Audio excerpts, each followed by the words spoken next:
Vamos lá, meus irmãos. Nossa sexta aula de homilética, mais uma vez, graça e paz. Amém, graça e paz. Graça e paz. Hoje vamos trabalhar bastante ainda nos slides e vamos já estar mergulhando um pouco nos livros. Mas eu gostaria de ler um texto bíblico com vocês, que se encontra em Neemias. Como é praxe, eu sempre gosto de ler um texto bíblico antes das nossas aulas. Neemias. O grande governador de Jerusalém. E eu gosto de chamá-lo de o grande líder de Israel. Neemias, capítulo de número 9, ou melhor, o capítulo de número 10, versículo de número 39, a última frase. A NVI dá até um destaque para essa frase, eu gostaria de ler com vocês.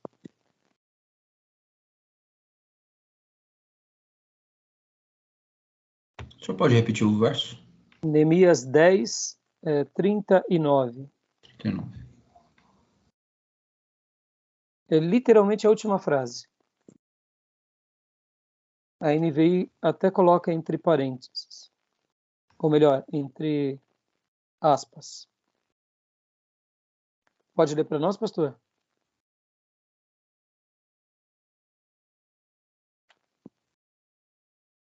Não está saindo som. Desculpa.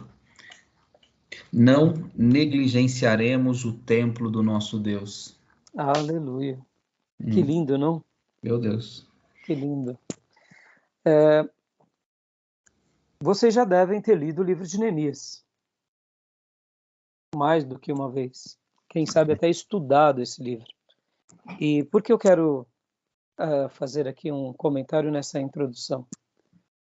Quando a gente olha o livro de Neemias, não fica claro as divisões de Neemias, fica? Por exemplo, quando você lê um livro bíblico, seja ele qual for, alguns nós notamos que aqui o apóstolo, ou o escritor, ou o discípulo, ou o profeta, ele está tendo histórias introdutórias, depois ele vem com mais doutrinas específicas, e depois ele vem ali com uma suposta conclusão e um desfecho final. Por exemplo, o livro do Êxodo. Nós notamos que é um livro que ele mistura histórias com mandamentos, com fatos, com acontecimentos, com as leis. Então a gente, quando lembra, por exemplo, do livro do Êxodo, fica claro uma divisão. Pelo menos um pouco mais. Quando nós lemos, por exemplo, o livro do Apocalipse, eu sei que mesmo ele sendo um livro confuso com relação à sua profecia, porque de fato ele é complicado, são muitas profecias, muitas revelações, mas nós notamos uma certa ordem. Jesus se revela, Jesus se dirige a igrejas, aí depois vem pragas, vem cálices, vem selos, e depois vem algumas histórias no meio, e de repente vem o quê? Vem ali o julgamento e vem a conclusão, ou seja, um começo, um meio e um fim. Por que eu peguei aqui Neemias? Porque Neemias, quando eu falei para vocês sobre ele, vocês conseguem recordar a divisão do livro? Eu geralmente marco. Eu estou sem a Bíblia aqui, isso me ajudaria a lembrar. Então eu não lembro, não. E você, Gil? Eu também não lembro. Já faz, acho que, mais de um ano que eu não leio o livro de Neemias. Então, olha só, de fato é um livro que quando nós lemos ele, você entende que tem uma progressão. Mas lembra que semana passada, ou melhor, na terça-feira, nós mencionamos sobre a maneira grego-romana que herdamos, que o Ocidente herda de começo, meio e fim, e a maneira oriental que os judeus geralmente eles não têm essa necessidade. Os judeus não têm essa necessidade de, por exemplo, de ter começo, meio e fim. O livro de Neemias é um exemplo como esse. Ele tem sim um começo, ele tem um meio, mas tem hora que, por exemplo, do capítulo 9 ao capítulo 13 de Neemias, ele faz esse link, ele pega partes e ele vai colocando meio que fora do tempo. É uma característica. É claro que no livro de Neemias tem sim um começo, um meio, até porque ele vai para Jerusalém, ele pesquisa os lugares, ele depois desafia o povo, ele reergue as muralhas, aí depois ele desafia as pessoas a se posicionarem, e no capítulo de número 8 e 9 ele faz uma reunião trabalhando com a lei de Deus no meio do povo, e o povo se arrepende, e aí, exatamente no capítulo 10 até o capítulo 13, não é muito claro essa questão de divisões. Quando você lê, você nota isso. Por que eu estou falando isso? Lembra que eu falei para vocês que mais do que ter uma estrutura pré-determinada, você tem um conteúdo? Muitas vezes, é claro que na nossa correspondência ocidental, o começo, o meio e o fim é importante, mas o conteúdo acaba sendo muito mais importante do que tudo. E nós vamos ver isso, por exemplo, em vários livros bíblicos. Quando a gente pega várias porções da Bíblia, vários livros, a gente não consegue distinguir um começo, meio e um fim. Nós precisamos de um teólogo falando sobre aquele livro, que ele vai dar as divisões daquele livro, ou seja, numa simples leitura você não compreende. Alguns outros livros sim, mas a grande maioria não. Então eu estou falando isso para vocês para mostrar que, mesmo estudando aqui a estrutura de tudo, mesmo fazendo essa lição de casa sobre essas bases, isso tudo é muito bom, é muito importante, mas não é tudo para o orador. Porque quando a gente pega, por exemplo, o profeta Isaías, o profeta Jeremias, o profeta Ezequiel, nós sabemos que são muitas profecias que se misturam entre elas e que enriquecem o livro. E pode ver que o judeu, de uma forma, eu diria, direta, ele não se preocupa muito com a estrutura. Não é que ele não tenha profundidade, não é que ele não tenha conteúdo, e não é que ele seja confuso, mas é aquilo que eu falei, faz parte da cultura deles. Os 5 primeiros livros de Moisés, por exemplo, tem um começo, o livro de Gênesis, um meio e um fim, porque é a história de cada família. Pode ver que até a cronologia de Gênesis, não sei se vocês já notaram, mas, por exemplo, possivelmente, quando Jacó nasce, Abraão ainda está vivo. Já pararam para pensar sobre isso? Já pararam para pensar? Não. Possivelmente, Abraão tinha momentos com Jacó, ensinando a lei de Deus a Jacó. Pastor, por que o senhor fala isso? É simples. Uma certa ocasião, eu fazendo minhas devocionais, eu notei que Abraão tem Isaac quando ele tinha... 42, se eu não me engano? Não. Abraão teve desculpa. Isaac. Tinha mais de 90, né? 99, ele engravida Sara. Sim. 100 anos nasce Isaac. Bom, vamos lá. Quando ele passa por aquela experiência no Monte Horebe, ou no Monte Moriá, do sacrifício, ele é um adolescente, por volta de entre 10 e 15 anos. Abraão tinha por volta de 115 anos. Certo? É verdade. Quando Isaac casa-se, ele tem quantos anos? 40. Ele ora por 20 anos para ter o filho. E o filho nasce, ou seja, quando Isaac tem 60. Abraão morre com qual idade? Não lembro. Pois é, você vê, o texto no hebraico, ele não fica fazendo essa... Olha, porque ele tinha 175 anos, ele não faz essa construção lógica. Porque o foco é mostrar a vontade de Deus, é mostrar a atuação de Deus. Isso a gente aprende estudando. Estou passando para vocês, porque um dia eu fiz essa pergunta. Onde estava Abraão quando Isaac casou? Não fala da relação de Isaac com Abraão. Não fala dessa relação da família de Isaac com a família de Abraão. Mas isso não quer dizer que eles não tinham uma relação. Até porque eram patriarcas. Você acha que eles não conviviam próximos e juntos? Se não era tão próximo, mas havia o quê? Havia uma história. Então, quando ele nasce, Isaac tem os seus 2 filhos, Jacó, Esaú e Jacó, Abraão está com 160 anos. Ou seja, até os 15 anos de Jacó e de Esaú, Abraão ainda estava vivo. Interessante, né? Está lá, no texto bíblico, e a gente não percebe. Interessante, né?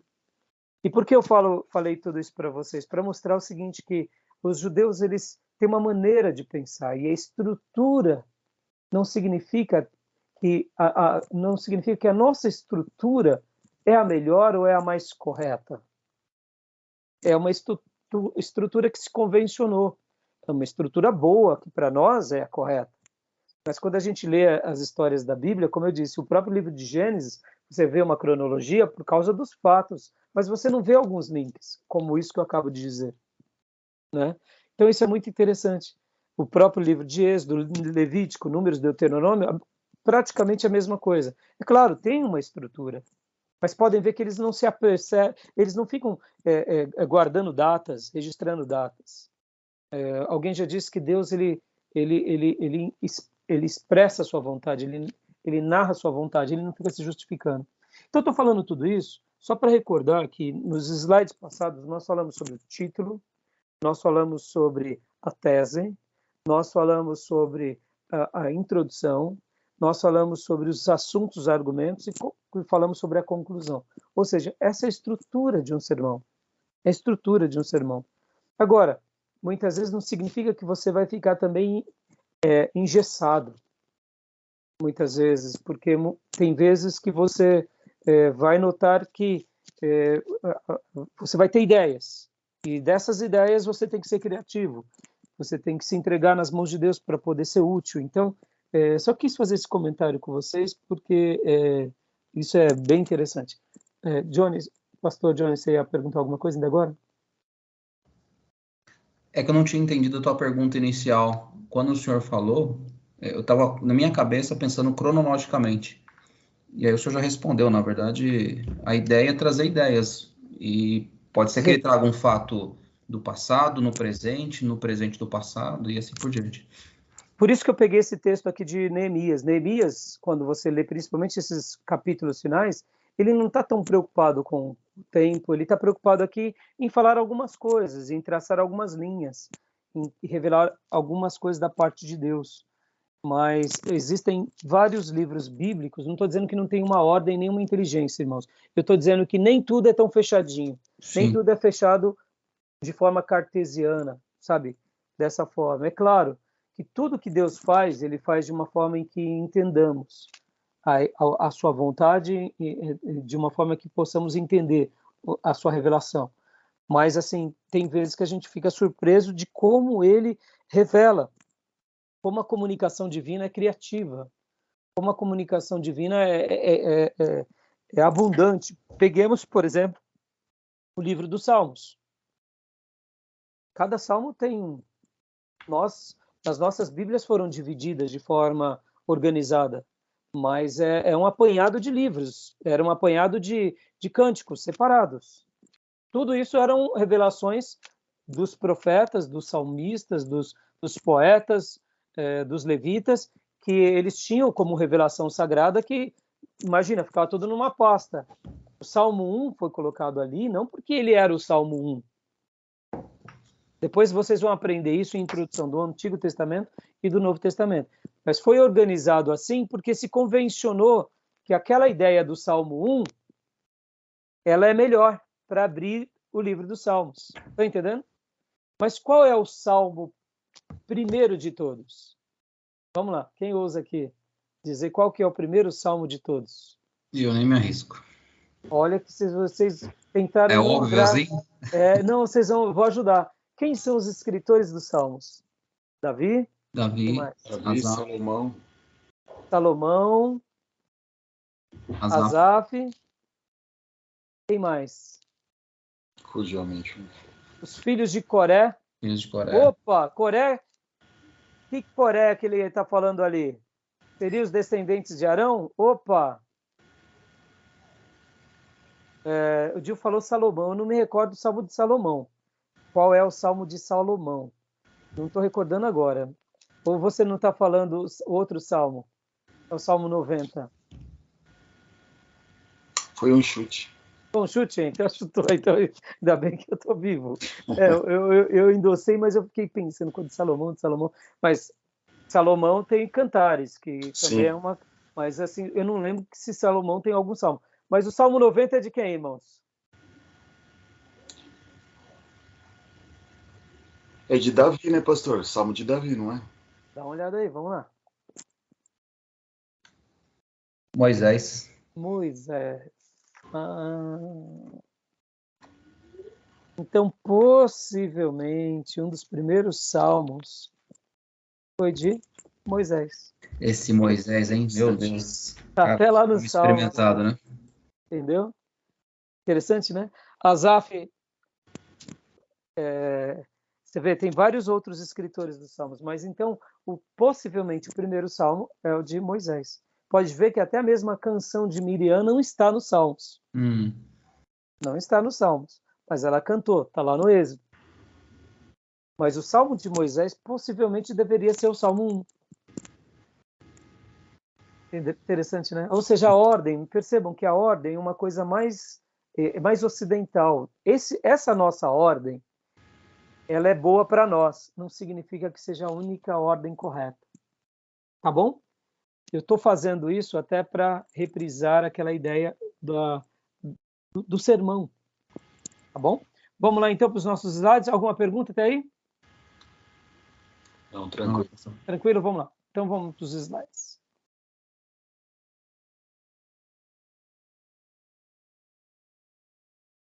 Vamos lá, meus irmãos. Vamos lá.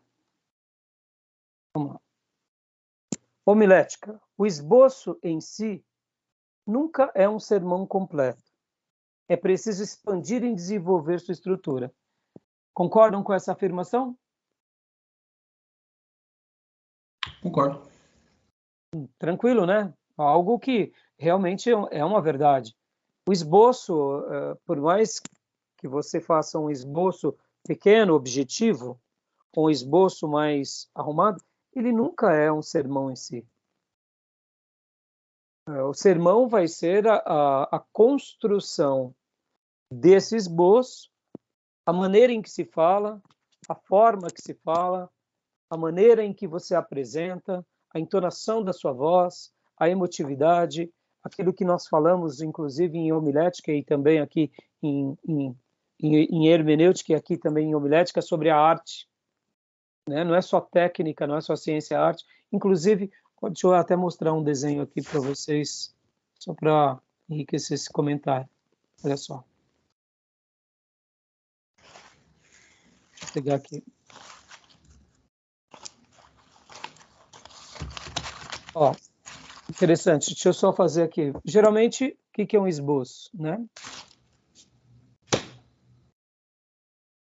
Não, tá muito ruim. Estou escrevendo na mão.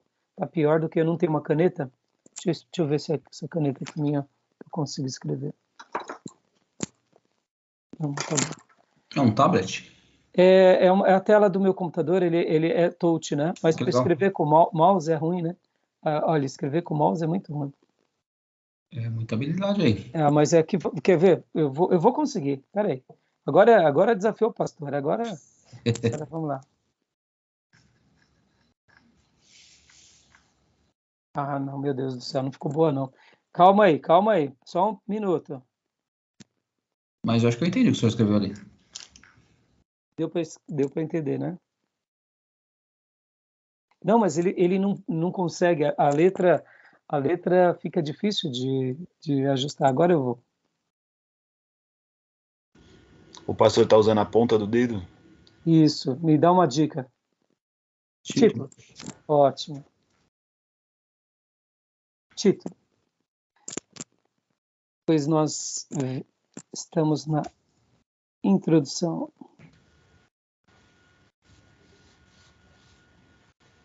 Tá muito ruim, irmãos. Desculpa, viu? Não, mas dando tá nó. dando para entender, professor. Mas tá feio demais. Introdução. Aí depois da introdução, olha que interessante. Aqui no título, logo na sequência, a gente põe o texto bíblico, né? Texto bíblico. Depois da introdução, nós colocamos o quê? Nós damos a nossa tese. Aí, seguindo aqui como se fosse a ordem, né? Aí depois vem o quê? Depois da tese. A tese a gente poderia também colocá-la aqui? Poderia, não tem nenhum problema. Eu particularmente até prefiro que a gente coloque aqui. Vamos deixar a tese aqui. A tese. Depois vem o quê? Vem os desenvolvimentos, exatamente, meu irmão. Vem o assunto, né? O desenvolvimento, o assunto, né? Vem o primeiro argumento, segundo argumento, terceiro argumento, quarto e até o quinto. Como nós aprendemos, de 3 a 5 é o ideal. E por último, vem o quê? A conclusão. Ou seja, nenhuma novidade, né? Dentro da conclusão, lembra que eu disse que eu gosto de tratá-la como desafio? Gosto de chamar isso. Desafio. Outros vão falar o seguinte, aplicação. Outros vão chamar também de apelo. Momento de apelo. Ou seja, é um momento que nós chamamos as pessoas a refletir, a colocar. Então, a gente nota que não é nenhuma bicho de 7 cabeças esse tipo de coisa. E mais isso daqui, só por ele, não é também o quê? Um sermão. Mas nos ajuda. Você concorda que no momento em que estamos ali fazendo a nossa... como que eu posso dizer? Fazendo o nosso esboço, de repente, esse é um momento muito importante onde o quê? Dentro de um esboço, se a gente consegue rascunhar e subir por uma aula, por um estudo, por uma mensagem com essas divisões, a gente já vai mais seguro, concorda? Concordo. O senhor sabe quando o senhor fez isso aqui? Eu fiz um curso de leitura dinâmica e memorização. Eu fiz quando eu tinha 18 anos, então, ou seja, foi muito tempo atrás. Mas uma coisa bem interessante que eu aprendi lá é fazer o mapa mental. Então, esses pontos me faz lembrar o mapa mental, porque é sempre links, né, para você não esquecer, de fato, aquilo que você está se propondo a apresentar. Exatamente. É o fluxograma, né? É o fluxograma de uma empresa, de uma estrutura. Quando vocês forem estudar a introdução do Antigo Testamento e do Novo, vocês vão ver que as divisões dos livros, depois que chega um teólogo e ele te apresenta o livro, fala, puxa, está tudo aqui, e eu não tinha visto. Isso é muito legal. Não é que a gente não vê, mas nós não fazemos uma leitura bíblica estudando, geralmente, quando a gente lê a Bíblia. A gente lê a Bíblia de que forma? De forma devocional, crendo que Deus vai falar conosco. Mas se nós agora pegarmos qualquer livro bíblico e formos estudar a sua estrutura, tentar enxergar as divisões, a gente consegue montar. Isso é muito legal. Então, assim, a pregação, ela é o quê? Ela é uma estrutura. E essa estrutura tem que ser respeitada. Essa estrutura ela é muito interessante. Essa estrutura ela é muito muito importante, né? No entanto, como a gente viu, ela não é em si toda a mensagem. Continuando aqui rapidinho, vamos lá. Sexto slide. Está compartilhando para vocês ou não? Ainda não, está carregando.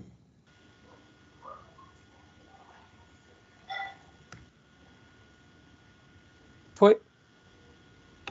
Agora sim. Tá. Então, o esboço em si nunca é um sermão completo, é preciso expandir e desenvolver sua estrutura.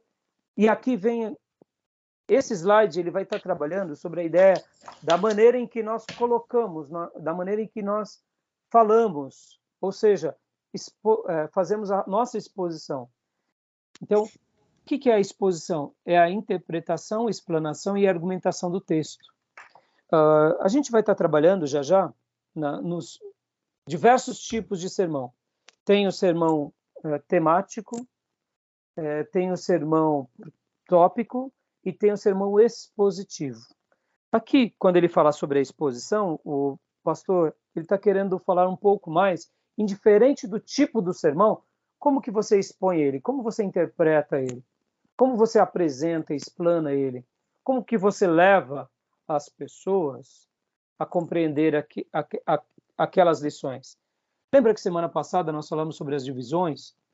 E os slides e os autores eles vão dar ideias para a gente ser claro na nossa apresentação das divisões, de uma forma em que a gente apresente cada ponto com começo e termine. Eu costumo pensar assim: quando está bom uma divisão? Quando aquela divisão ela já se tornou clara ao ouvinte?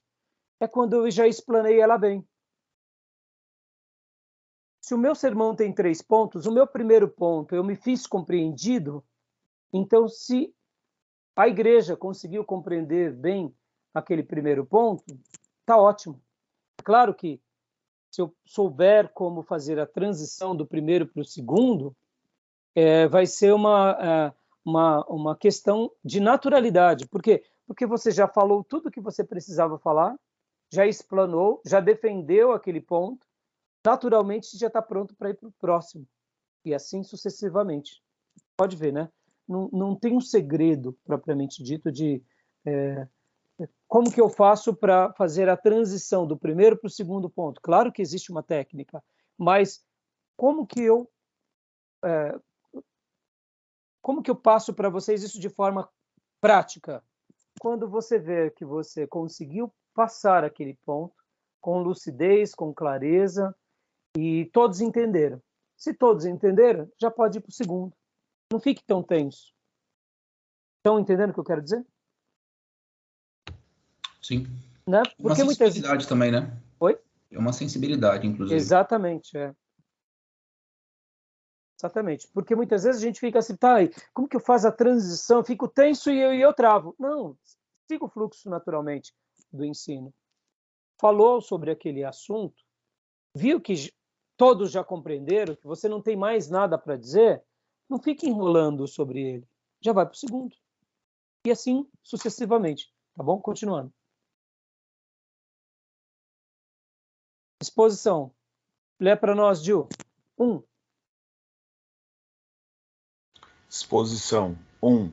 Princípio teológico. É a interpretação central do texto, do ponto de vista doutrinário. O que o pastor Sérgio Mascarenhas queria dizer aqui é o seguinte, olha, a gente tem que focar como ministros, como seminaristas, como pastores e mestres, que o que a gente tem que passar para as pessoas é o conteúdo de Deus. Temos que ter base bíblica. Parece bobeira o que eu vou falar agora.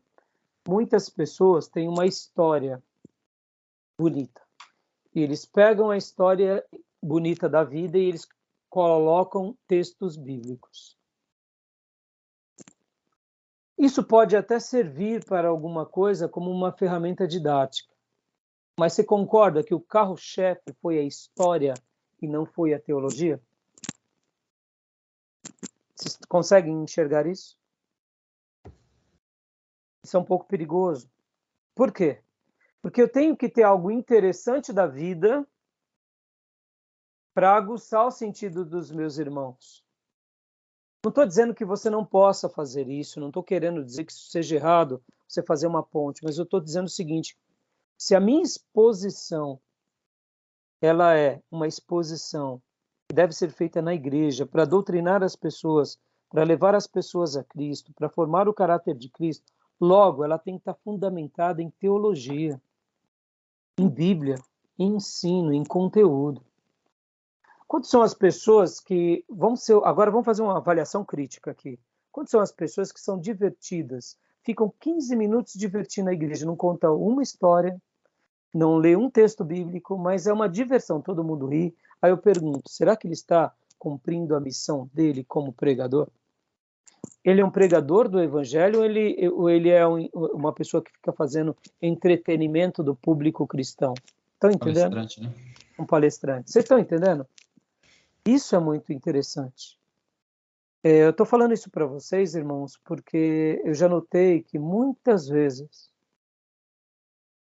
muitas igrejas querem isso. Eu fui convidado para fazer uma palestra de casais num restaurante. Quando eu cheguei lá, eu fiquei mais perdido do que barata tonta. Porque, na realidade, o pastor não queria uma palestra de casais para restaurante. Ele queria que eu contasse algumas histórias de casais e família para criar um clima para a celebração do jantar. Então, a proposta deles já não foi legal. Eles me chamaram para dar uma palestra de casais num restaurante que ia ter um jantar. Tem, tudo bem. Quanto tempo eu tenho? O senhor tem 1 hora. Tá bom. Então, o que eu fiz? Eu preparei um estudo.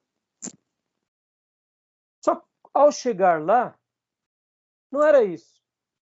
Ele queria um contador de história. Por que eu digo isso? Porque depois ele mesmo deu um jeito de querer dizer algo assim para o seu público. Não, pastor Rai, né, ele acabou dando estudo, era para ele contar umas histórias. E eu pensei comigo, mas eu não fui chamado aqui para isso. Fui chamado para dar uma palestra para casais. Ele queria um contador de história, ele queria que eu... seria mais fácil ele chamar. O senhor tem... Olha, o que eu preciso... Estou chamando o senhor para um jantar de casais. O senhor vai contar algumas histórias, alguma coisa mais descontraída. Aí eu aceitaria ou não. Possivelmente eu aceitaria. Porque eu acho que é útil também. Dá um testemunho, lê um versículo, seja uma coisa mais informal. Mas eu fui chamado para uma palestra. Entendeu? Então, o que eu quero dizer? Quantas são as pessoas que hoje vivem fazendo esse tipo de entretenimento? Então, isso é muito perigoso. Então, qual é o primeiro princípio da nossa exposição? Irmão, tenha um conteúdo bíblico. Sejam bíblicos, princípios teológicos. O texto é o que importa na nossa mensagem. Não é como eu falo, o que eu falo, da maneira que eu falo, se eu sou fanhoso, se eu tenho um timbre ruim, não importa. Você tem conteúdo, é isso que importa. Estão entendendo, irmãos? Vocês vão ver pessoas assim, vou até citar aqui, né? Por exemplo, o nosso amado mestre Zé Ribeiro, pastor Zezinho, aquele professor que eu cito sobre o viés intelectual dele, que hoje ele é até doutor, né? Doutor José Ribeiro, que dá aula lá na sede, que dá aula de línguas. A voz dele é bem fininha, em vez em quando ainda ele tem uma voz assim, e ainda se você olhar a voz, você fala assim, pelo amor de Deus, que vozinha feia. Mas quando aquele homem abre a boca, eu sei que a minha voz também não é a mais bonita, tá, irmãos? Então, mas assim, a vozinha dele, então assim, é até estranho, mas quando ele começa a falar, você para e você fala, quanta sabedoria, quanto conteúdo. Estão entendendo? Lembrem disso, o que a igreja precisa é ser treinada no conteúdo. Não é se eu tenho um vozeirão. É óbvio, você acha que eu não queria ter a voz do Cid Moreira? Cid Moreira, né? Que fala? Ele Também, pelo amor de Deus, aquilo que é voz. Parece um anjo falando. Quando lê a Bíblia ali, a maneira que lê, você fala, pelo amor de Deus, eu com a voz dessa, né? Só a voz dele é maravilhosa. Então, se Deus te deu um timbre ótimo, explore, mas saiba que o seu timbre não vai dizer tudo, porque é o conteúdo que vai transformar vidas. Nós somos mensageiros da palavra, nós não somos a palavra. O nosso timbre, ele é importante, o nosso jeito de falar, ele é importante, mas ele não é tudo. O que é informação. Lembra, na aula passada? Conceitos, valores, verdades. É isso que importa. Deus trabalha pela palavra. Então, na minha exposição, eu tenho que focar isso. O meu povo está ouvindo palavra, está ouvindo ideias sagradas, princípios sagrados, ou eu estou entretendo o público? Cuidado com isso, tá bom? Vamos lá. 2, Gil. Ok. 2. Princípio gramatical. É a interpretação considerando o princípio gramatical, levando em conta o fator literário, hebraico, poético, alegórico, parábola, apocalíptico, além das comparações, contrastes, figuras e símbolos. Aqui o que o nosso querido pastor estava dizendo é o seguinte, está dentro do mesmo princípio teológico, porque lembra que a tríplice maneira de fazermos hermenêutica, ela é teológica, gramatical e histórica, é isso. Dentro da nossa teologia tem os princípios gramáticos, que está dentro desse contexto de levar a Bíblia, explicar ela da forma poética, alegórica, por palavra, ou seja, por revelação apocalíptica. Ou seja, a gente tem que saber expor isso ao público, tá bom? 3. Vamos lá, 3. Princípio histórico. Pontuar e identificar a maneira de pensar e viver da época em que foi escrito o texto. Joia, ou seja, o que ele está dizendo? A nossa exposição tem que ter uma hermenêutica correta. Pode ver que ele falou da teologia, ele falou da gramática e agora ele está falando da história.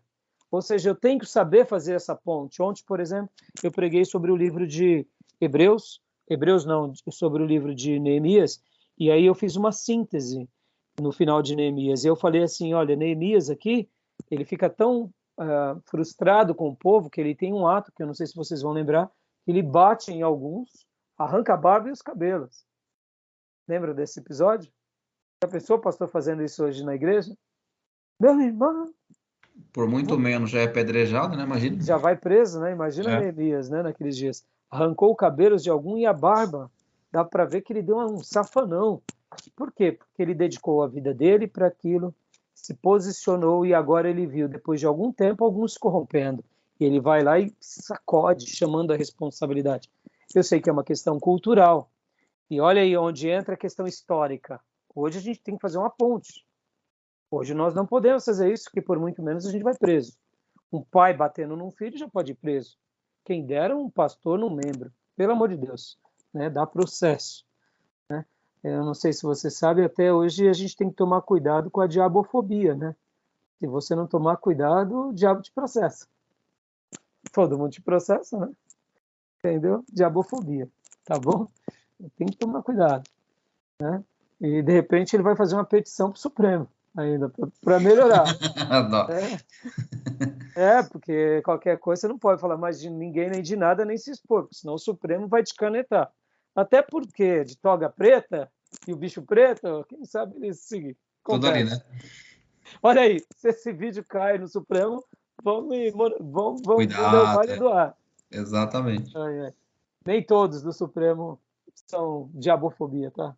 E nem supremofobia, né? Nem todos. Mas, olha, hoje a gente não pode nem argumentar, porque isso é um exagero. Então, vamos lá, continuando. Exposição. Aqui, ó. Agora é uma coisa que já vem mais para a nossa realidade. 4. Princípio prático. É a aplicação do texto para servir de base para contemporaneidade.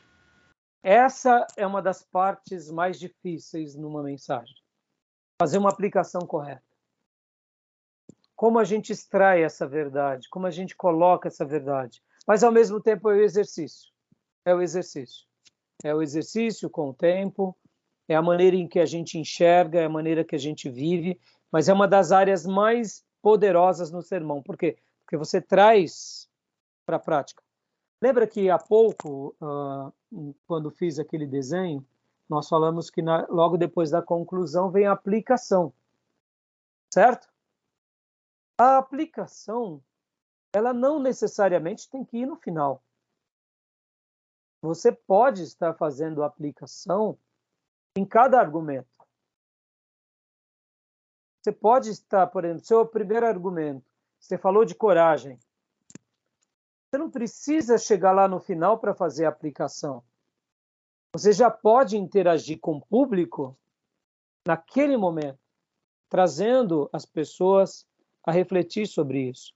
Eu me lembro de uma palestra do pastor Bill Hybel, e ele estava um dia, ele sempre gostou muito de andar de barco, e ele cresceu com o pai dele andando de barco, então essa relação de água e de barco era muito terapêutica para ele.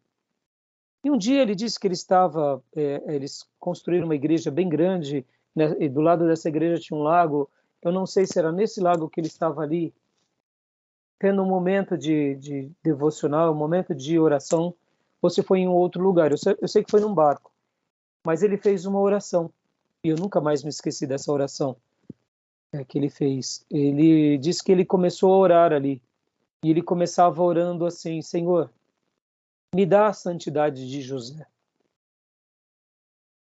para que eu possa pôr em prática essa santidade no meu ministério. E aí ele foi citando na oração dele cada líder da Bíblia. E eu nunca mais me esqueci desse sermão, virou também tema de capítulos de livros, porque realmente foi lindo. Ele falava assim: Senhor, me dá a coragem de Esther. Senhor, me dá a sabedoria de Salomão. Me dá a ousadia de Pedro. Me concede a intensidade do apóstolo Paulo. Só que o que acontece? Ele fez essa oração, e aí ele então, depois dessa oração, ele falou o seguinte: a mensagem dele, ele falava assim: hoje eu quero falar sobre a oração de um líder. Olha que fantástico. E ele começou a contar a história dele. Olha só, então ele começou a mostrar que ele orou assim. Então, quando ele falou, por exemplo, de José do Egito e falou da santidade, antes de ir para o próximo grande herói bíblico, ele explicava e falava e tentava fazer o quê? Uma aplicação na nossa vida diária sobre José. Olha que legal, ele não esperou chegar no final. Isso é muito legal. Por quê? Porque em cada ponto você já vai desafiando o ouvinte. Você traz a pessoa, o texto bíblico, ou seja, uma interpretação correta, uma hermenêutica correta, uma teologia, uma gramática e uma história. No entanto, você aplica no final daquele ponto. E eu lembro que nessa oração dele tinham pelo menos 10 pessoas, ou seja, foi uma mensagem de quase uma hora de 10 homens de Deus e mulheres de Deus. E uma das coisas mais lindas, foi quando ele falou de Esther, para mim, né? Porque ele falou assim: e naquele dia eu também orei, Senhor, me dá a coragem de Esther. Porque aí ele vinha para o lado prático, olha só. Porque, irmãos, no ministério pastoral, como líder, tem hora que a gente é covarde. Pastor Bill falava, Bill Hybels. E tem vezes que eu também estou com medo de tomar uma decisão muito séria e muito assertiva. Mas quando eu lembro de Esther, Esther me desafia. Porque ela foi aquela mulher que quando ela chega para o seu padrasto e diz: eu vou entrar diante do rei, se eu perecer, pereci, ela demonstra que era uma das pessoas mais corajosas da Bíblia. Fantástico. E é verdade, né, irmãos? Lembra, o cetro do rei, se não fosse baixado, ela poderia morrer.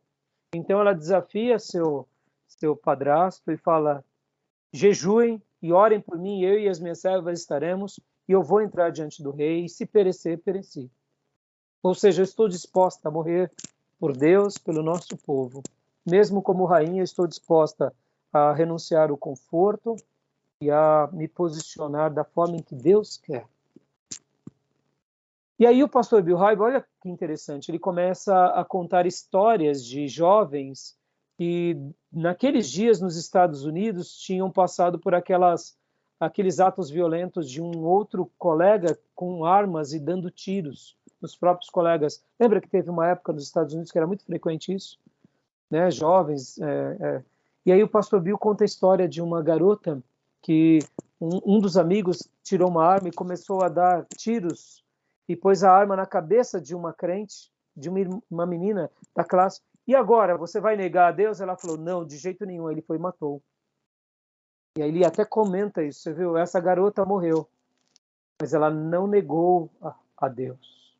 Ela foi corajosa. Olha, ou seja, ele pegou Esther, uma hermenêutica correta, falou da vida dele, do desafio pastoral, falou de algo, de uma menina que teve coragem, e aí ele agora, precisamos de coragem para fazer as coisas. E foi para outro, olha aí, fantástico.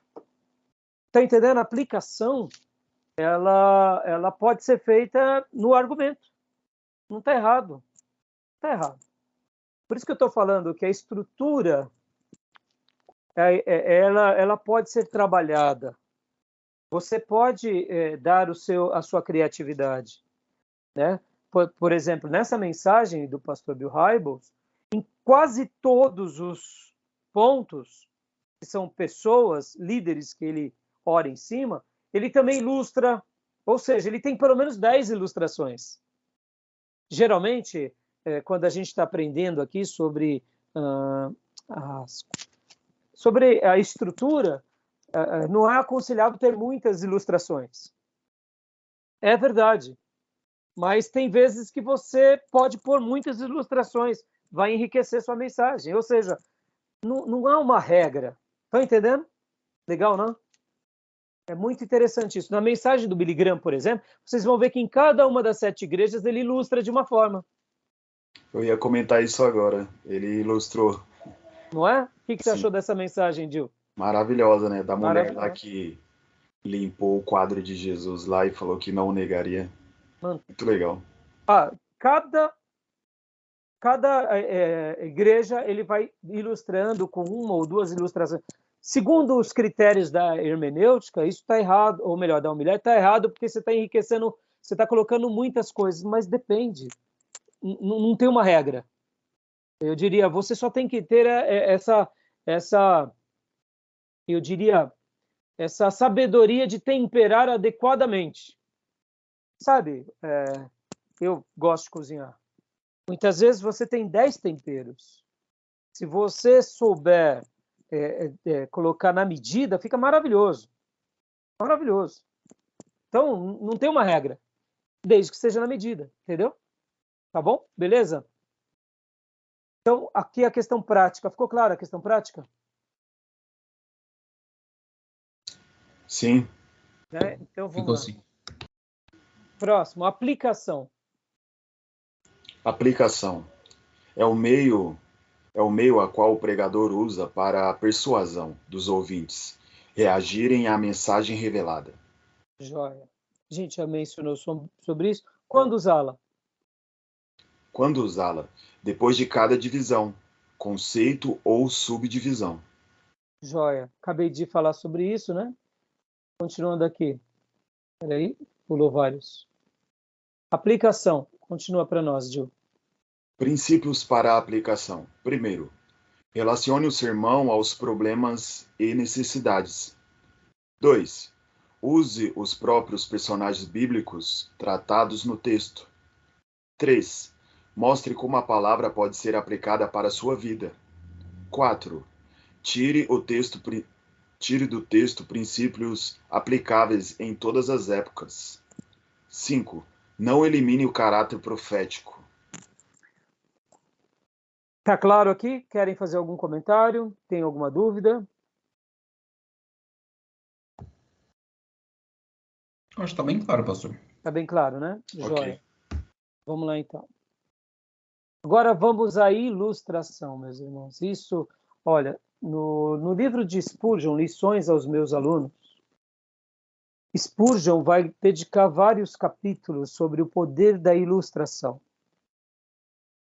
A ilustração, irmãos, ela é uma das coisas mais poderosas numa mensagem.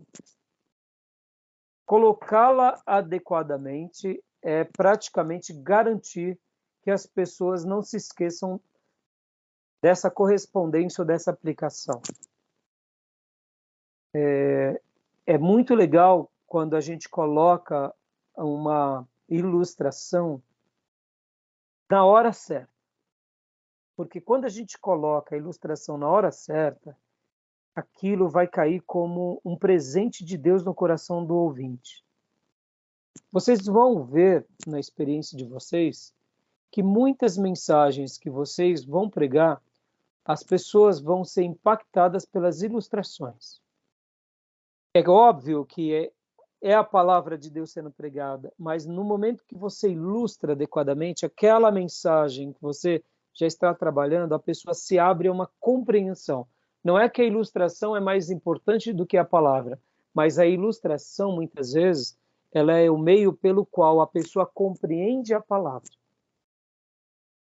Então, vocês vão ver, por exemplo, ocasiões em que as pessoas vão dizer, puxa, você que pregou aquela mensagem daquele dia, que contou aquela história.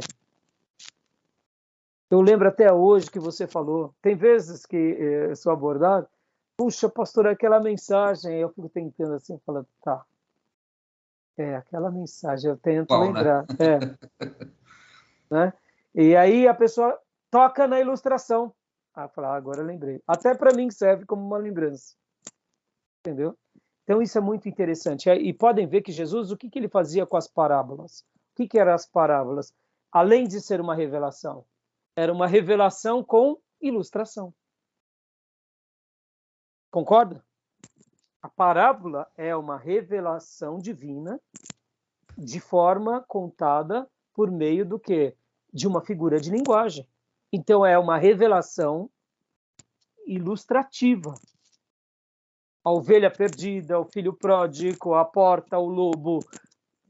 O que é isso? São figuras de linguagem, são metáforas, são revelação, mas não deixa de ilustrar. Então, aí, lembram que nas nossas aulas de hermenêutica nós trabalhamos muito sobre a questão de figuras de linguagem, de alegorização? Aqui que entra um ponto alto das nossas figuras de linguagem, das nossas alegorizações.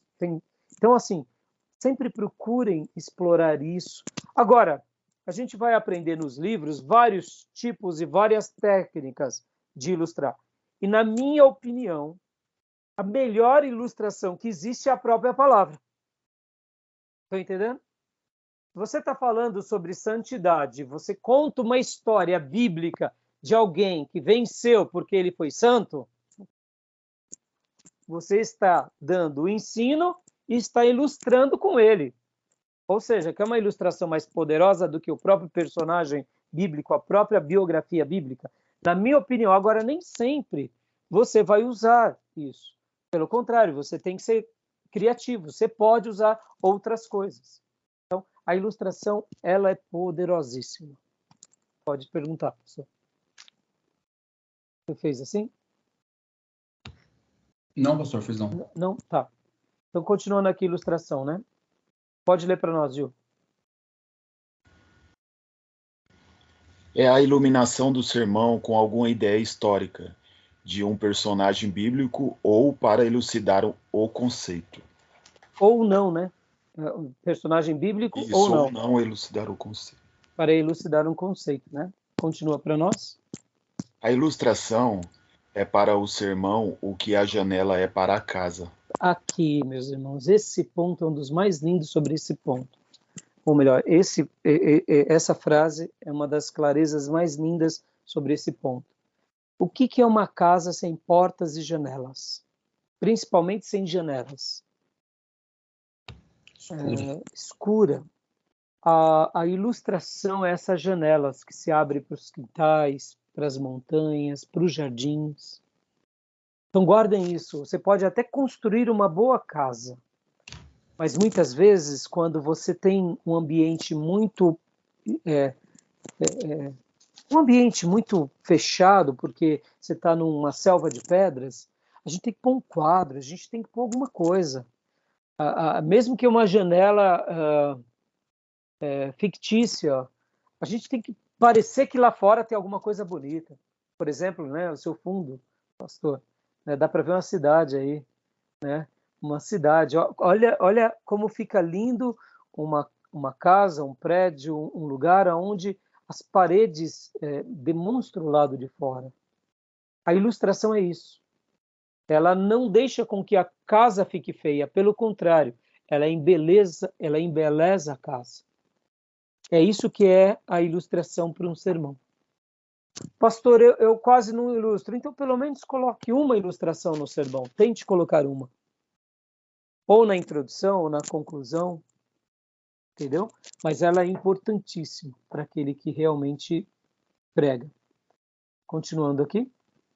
Benefícios da ilustração. Continue para nós, por favor. Benefícios da ilustração. Primeiro, possibilita o esclarecimento da mensagem. 2. Frisa a memória do povo. Frisa na memória do povo. 3. Ajuda no convencimento da razão. 4. Facilita conceitos difíceis em conceitos difíceis. 5. É um meio para alcançar um fim. Glória a Deus, né? Fantástico esses benefícios. Tá bom? Alguma dúvida? Podemos prosseguir? Podemos. Então vamos lá.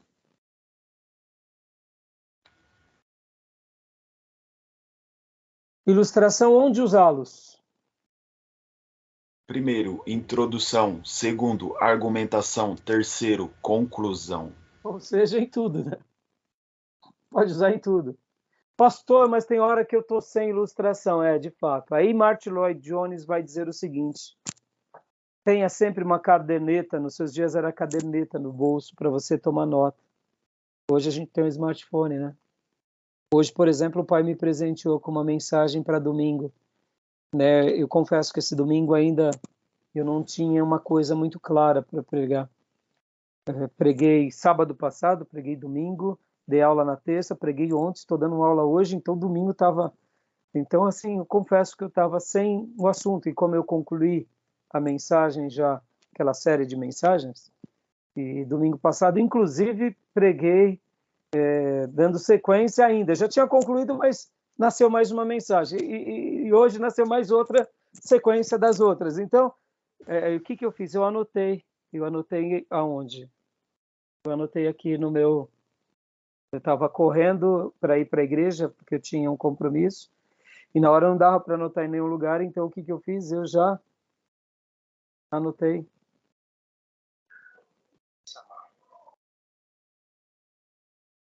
O senhor, como o Martyn Lloyd-Jones diz, guarda as manhãs assim para tá tendo devocionais todas as manhãs ou um dia específico?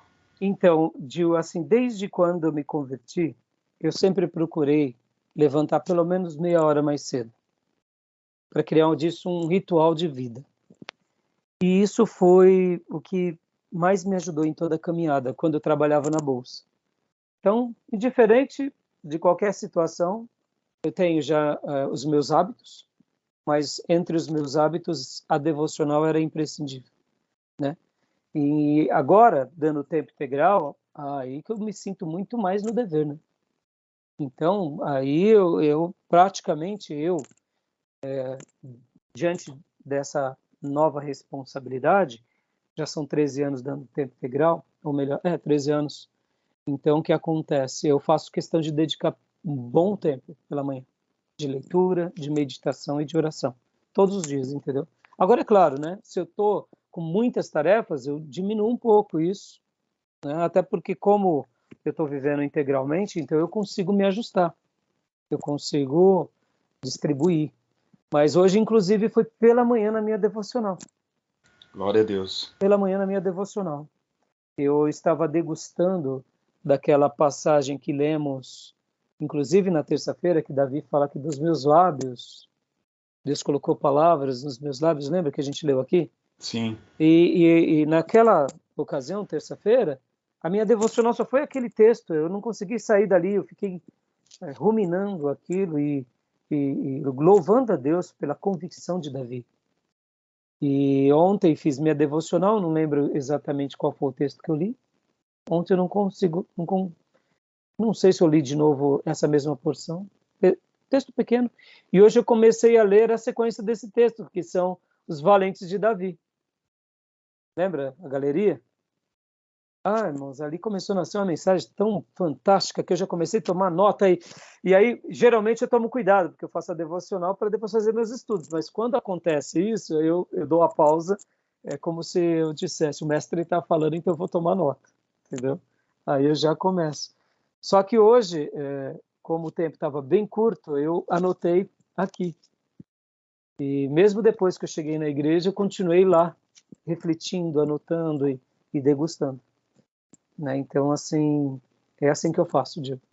Né? É assim que eu procuro, indiferente da onde eu estou, o que quer que eu esteja fazendo, até nas minhas férias. Nas minhas férias, a única coisa que eu carrego é a minha Bíblia meu diário de oração e faço uma leitura e vou buscar Deus. Aí depois ponho o short e estou de férias. Né? Tá bom? Muito legal. Muito bom, né? A gente tem que cultivar o nosso coração, né, Gil? Porque na realidade tudo nasce das devocionais, né? Vou parar a gravação aqui, pra gente, já deu 1 hora, tá? Beleza? Ok. Tá bom?